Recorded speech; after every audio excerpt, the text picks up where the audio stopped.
Lo que pasa es que el primer argentino que yo considero y que hay registro sería Pascual Ponce, que vino ya con un trabajo específico. Que era maestro, ¿no? Claro, el maestro. Después podés sacarle una fotografía al registro que tengo para avalar lo que estoy hablando. Eh, bueno, mi familia, Cárdenas, fueron los primeros pobladores de aquí del Bolsón.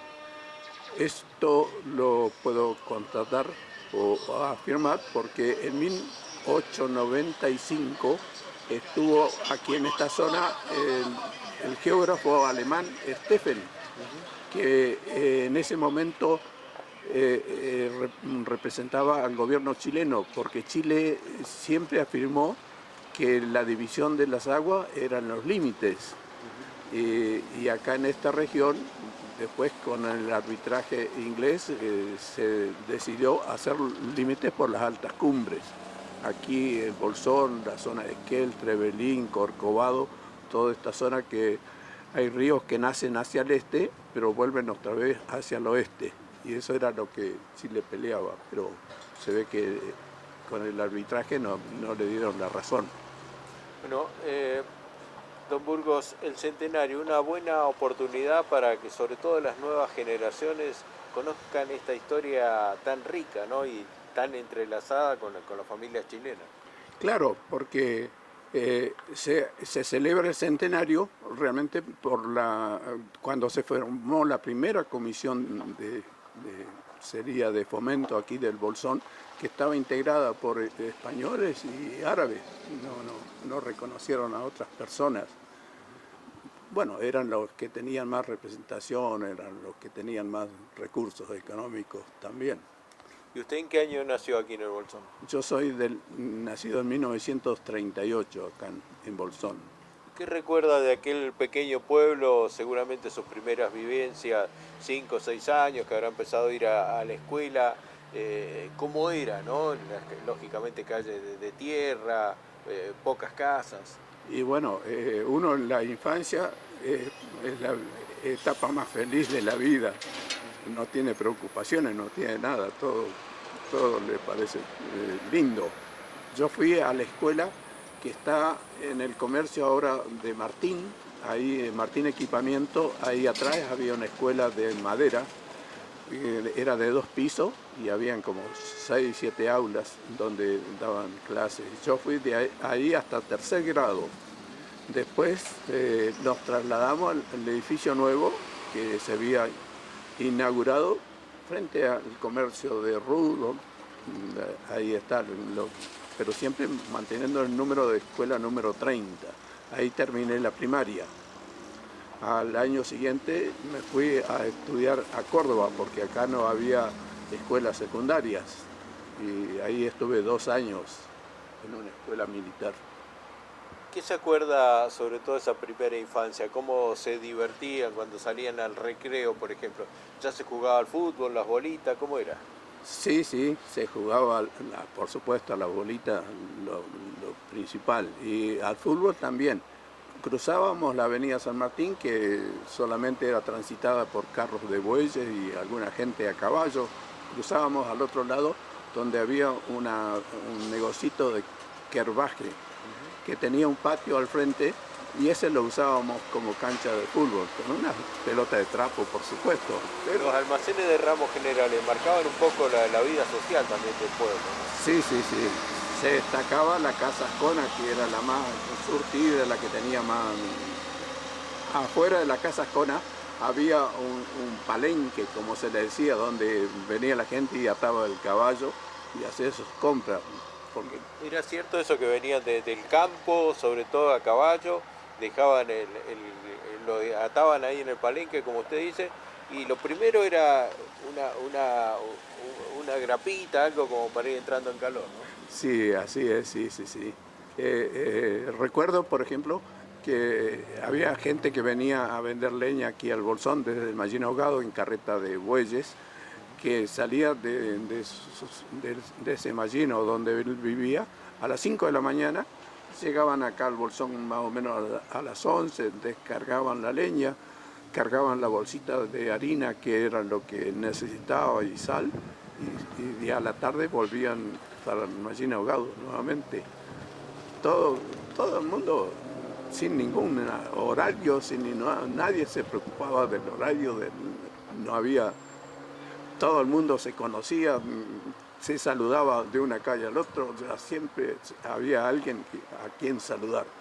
No había celular, no había nada, por supuesto, así que todo lo moderno no estaba en ese tiempo. Pero éramos muy felices, te digo, te puedo afirmar que realmente vivíamos bien. ¿Todo tiempo pasado fue mejor? Cuando empezó a cambiar el Bolsón, sobre todo en la década del 60, cuando empezaron a llegar esas primeras migraciones de hippie o gente de la ciudad, ¿les cambió su estilo de vida? Sí, sí, eso fue notable, sí. Cuando llegaron esta gente ya venían con otros proyectos, otras misiones, ya la tranquilidad del Bolsón se alteró y bueno, hubo como un choque para recibirnos, no se integraran a la comunidad directamente. Bueno, y en el caso de su familia hay un reloj en pleno centro, una plazoleta que lleva el nombre y que los va a guardar para siempre, ¿no? Tiene un recuerdo muy, muy querido. Sí, sí, realmente agradezco a la gestión de Bruno porque esto reconoció realmente bueno, el esfuerzo que hicieron ellos. Puedo contar una anécdota de mi abuelo. En 1900 fue a tramitar una marca a la ciudad al pueblo de Trelew en ese año. Duró la travesía 3 meses, se fueron costeando el río Chubut y para tener esa marca y poder después transportar los animales, porque si no, cuando él llevó animales a Ñorquincó o a Pecas, que eran las localidades que más transitaban, pensaban que eran robados, entonces con ese papel él podía autenticar que eran de su propiedad. Y yo le preguntaba, ¿y cómo hacían el pan ahí para hacerlo? No, ellos en la carreta de bueyes llevaban una ollita con grasa de cerdo y también un cuero ya trabajado, limpio. Ahí es donde amasaban la harina para hacer las tortas fritas, serían lo que era más práctico en esos momentos. Los Burgos, toda una estirpe, varias generaciones de buenos carpinteros que han construido la mayoría de los edificios del Bolsón. Sí, de parte de mi padre, él llegó acá a la Argentina en 1925 y a él Bolsón en 1927. Pasó un año trabajando en Ñorquincó, donde era mucho más importante en esos años que el Bolsón, porque ahí transitaban las carretas que llevaban la lana y todo eso del sur, de Esquel, de Teca, de toda esa zona de estancias grandes, al ferrocarril.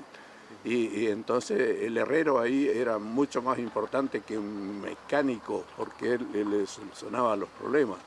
Además había una agencia de la Anónima que vendía hasta carros ya armados y todo. Era como ir a comprar un auto 0 kilómetros ahí en ese lugar.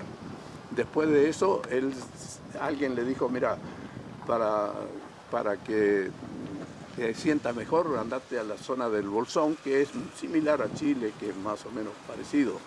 Porque él un invierno después de 1926 pasó el invierno en Alto Chubut, donde una familia le dio hospedaje. Bueno, pero ahí dice que pasó lo que recuerda lo más desagradable de su vida. Esa gente plantaba un asado más o menos a las 9:30, 10 de la mañana y era carne y mate. Y a la tarde otro asado como a las 5, 5:30, también carne y mate. Y Nunca una papa. no se comía papa, pan, no se comía nada. Entonces eso fue lo que extrañó mucho. Y le ayudó un día a estos muchachos porque iban a buscar más carne. Bueno, él también, voluntarioso, salió con ellos. Y lo que pasa es que esta gente tomaba cosas ajenas. Desde el caballo agarraban los lanares y los levantaban de la piel arriba Y él quiso bajarse para ayudarle a subir el animal. No, no, no hay que bajarse acá, no hay que dejar rastro porque había nieve como 60 centímetros. Entonces, son anécdotas. Después llegó aquí al Bolsón y trabajó con una familia Darwich que tenía un tipo bar comercio así. Ahí conoció a un señor Crespo, que era el que atendía el bar. Y el señor Darwich le dio el trabajo para hacer un galpón. Él, más o menos donde está la cruz actualmente, abajo, ahí sacó la madera para hacer ese galpón. Y la iba labrando, ya conocimiento de carpintería tenía. Y bueno, iba este señor árabe a ver cómo iba el trabajo y vio que estaba muy bien, que iba muy bien. Entonces le dijo, te voy a aumentar 50 centavos más por día. Gracias, don Burgo, por todos estos recuerdos. No, al contrario, para mí es una satisfacción recordar a mi familia.